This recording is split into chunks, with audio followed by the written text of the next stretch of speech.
Class 10th math का first chapter है real number. Exercise है हमारा 1.3।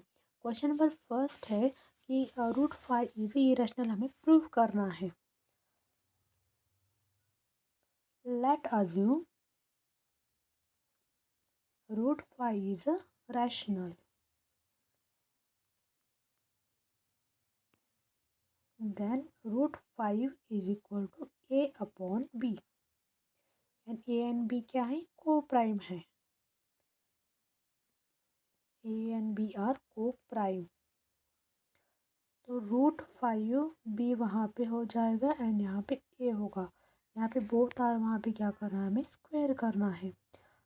तो 5b² is equal to a² and a² is a divisible by 5 करना है। ओके, तो a is equal to 5c। c क्या है? इंटीजर है। बोथ साइड में हमें स्क्वायर करना है। 5b² और a का तो पता है 5c है, वहाँ पे क्या करना है? स्क्वायर करना है। 5b² इज इक्वल टू 5 का जो स्क्वायर क्या है? 25 एंड c²। तो यहाँ पे डिवीजन होता है, 5 1 ज़ा 5 और 5 5 ज़ा 25।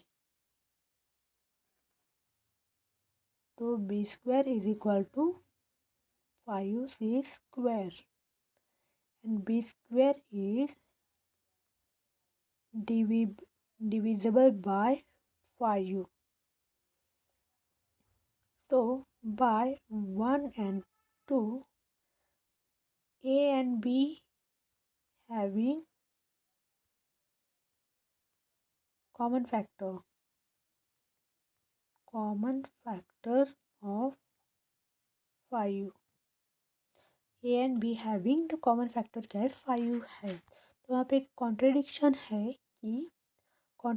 है बिकॉज √5 इज इरेशनल। हमने ये प्रूव किया है। ये हमारा फाइनल आंसर है।